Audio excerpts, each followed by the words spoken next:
Buat kalian yang mau belajar Russian manicure, jangan lupa tonton videonya sampai akhir ya. Seharusnya nge-remove si gel ini kan harusnya pakai drill sama bit, tapi kebetulan bitnya itu ketinggalan. Jadi di sini aku pakai metode manual atau yang sering kita sebut dengan metode soak off. Dengan cara misalkan kayak kita buff dulu si area top coat atasnya, baru nanti kita tutup pakai si kapas yang udah kita kasihin remover. Kebetulan di sini aku nutupnya itu nggak pakai aluminium foil, jadi aku kayak pakai penjepit gitu khusus buat soak off ini. Terus setelah kayak didiamin beberapa lama, kalian tinggal buka, terus kalian tinggal dorong-dorong si gelnya itu. Biasanya kalau udah didiamin beberapa lama, si gelnya itu jadi kayak lunak gitu, terus kayak gampang buat kalian didorong. Dan seharusnya sebenarnya ada pendorong khususnya, cuman karena aku nggak punya, jadi di sini aku dorong pakai pusher yang buat pendorong kutikula. Setelah selesai, biasanya ada sisa sedikit. Nah, di sini biasanya aku file pakai file kasar yang grade-nya nomor 180. Setelah itu, karena bentuknya aku cuman mau rapiin, jadi aku cuman kayak gunting area sisi-sisinya, kemudian aku file si area bentuk atasnya buat ngebentuk si kukunya. Di sini bentuknya aku bikin dia agak sedikit oval. Setelah itu kita bersihin sisa-sisa debunya, baru kita ke tahap selanjutnya. Nah, di tahap ini aku nggak bakalan ngebuka si area kutikulanya di area proksimal sama lateralnya. Nah, untuk ngedorong si kutikula ini sebenarnya kan harus hati-hati. Terus pusher yang kalian harus gunakan itu diusahain itu harus yang tipis. Jadi ketika kita dorong, dia ngejangkau si area di bawah proksimalnya. Nah, kalau si pusher kalian tebel nih, kayak buat samping ini kan agak tebel, otomatis kan dia nggak ngebuka si area kutikula bawahnya kan.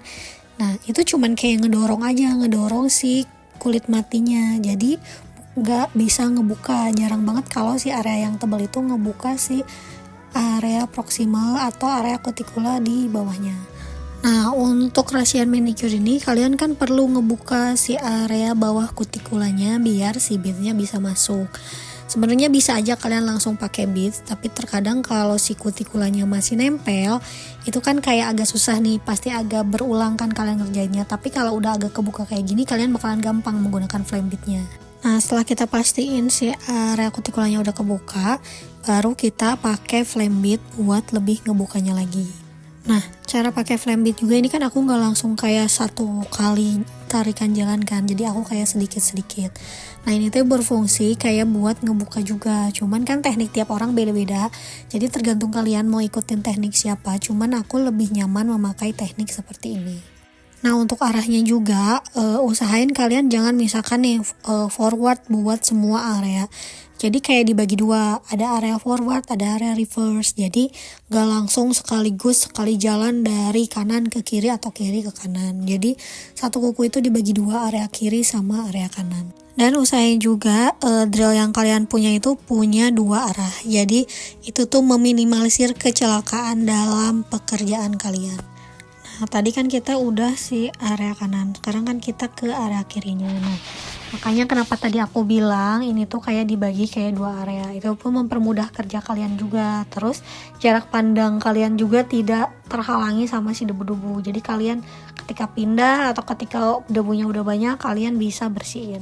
Untuk kecepatannya sendiri, kalian bisa pakai kecepatan antara 9 sampai 11 atau 12 untuk belt biru. Itu pun dilihat dari si grit beads kalian. Misalkan kalau masih kasar, kalian bisa pakai 9, tapi kalau udah agak halus, kalian bisa naikin.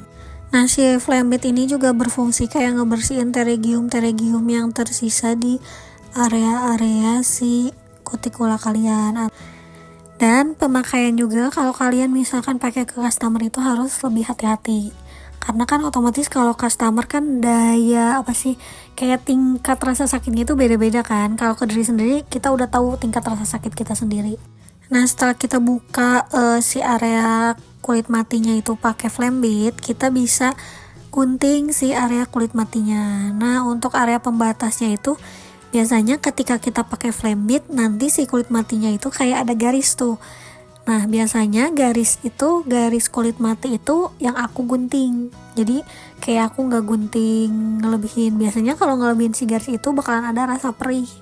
Karena ketika kita ngelewatin garis itu, biasanya itu kulit yang masih hidup atau yang masih ada area sel darahnya. Dan untuk cara ngegunting kutikula itu kayak menurut aku sih bebas ya.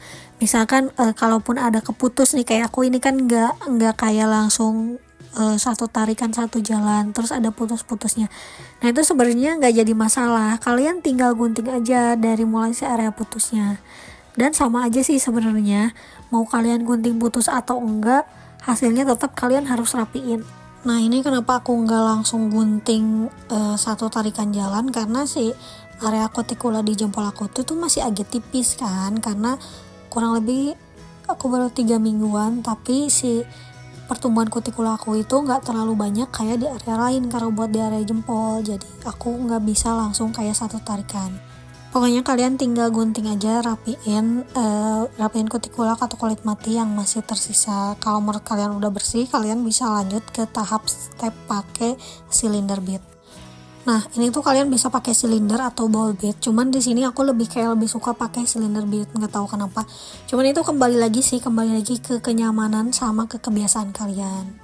Nah, untuk kecepatannya itu bisa dipakai 5 sampai 9 atau 10 sih kalau aku biasanya. Nah, ada satu lagi pelajaran sih. Misalkan kayak kulit klien kalian tipis, kecepatan beats kalian itu harus lebih cepat. Tapi ketika si kulit klien kalian itu tebal, jadi si beatsnya itu harus lebih di tingkat kecepatannya itu paling lambat. Nah, ini juga tetap ya pakai 2 arah, jadi nggak bisa satu arah. Pokoknya itu menyangkut kayak keselamatan kerja gitu sih. Jadi kalau kalian masih pakai jadi kalau kalian masih pakai drill yang menggunakan satu arah, aku saranin buat kalian cepetan ganti, karena si Russian manicure ini kan butuh indikator kecepatan sama butuh arah. Jadi butuh arah kiri sama butuh arah kanan. Setelah itu kalian bisa bersihin sisa-sisa debunya. Nah, di sini karena tadi di awal kita udah buff kasar kan, kita udah file kasar buat ngilangin sisa-sisa dari si gel yang masih tersisa. Di sini aku mau buff halus. Buff halus ini berfungsi buat kayak ngeratain sisa-sisa dari file kasar yang tadi kita udah pakai. Setelah selesai, jangan lupa buat dihilangin debu-debunya. Terus kita bakalan mengkilatin pakai buffer shine. Ini tuh kayak buffer buat bikin si area kukunya itu lebih mengkilat gitu loh. Jadi kayak kita tinggal gosok-gosok si area kukunya, terus nanti kita balikin di area yang mengkilatnya. Nanti tuh si area kukunya itu lebih mengkilat. Apalagi misalkan buffer kalian itu masih baru, itu tuh kilatnya itu bertahan lumayan lama sih, beberapa hari gitu.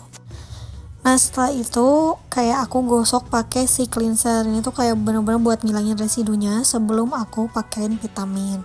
Nah, habis pakai si cleanser ini baru aku pakai vitamin. Di sini aku kayak pakai vitamin itu dari Oboli untuk si bikin kukunya itu lebih kuat. Walaupun dia bentuknya kayak kutek gitu, tapi dia tuh kayak ngeresep ke si area pori-porinya. Jadi dia juga kayak bisa hilang kayak beberapa hari. Bukan beberapa hari sih, kadang kayak seminggu atau 2 minggu itu dia hilang, karena kan otomatis kayak aktivitas kita kan. Tapi biasanya per 3 atau 4 hari itu kita bisa reapply ulang. Fungsinya buat apa? Fungsinya itu buat bikin si kuku kita lebih kuat, karena dia juga ada klaim buat menguatkan kuku gitu loh. Nah kita tinggal tunggu kayak beberapa menit, dia tuh kayak kering di udara gitu. Nah setelah kering biasanya aku pakein kayak vitamin oil buat di area kulit-kulit yang agak keringnya. Tapi sebenarnya kalau vitamin itu kayak opsional ya, kalian mau pakai atau enggak. Cuman kalau kebiasaan aku, mau ke customer mau ke aku sendiri, biasanya aku pakai. Nah ini hasil dari Russian manicure kita kali ini. Semoga sedikit ilmu yang aku share ini bermanfaat buat kalian ya. Terima kasih buat yang sudah menonton.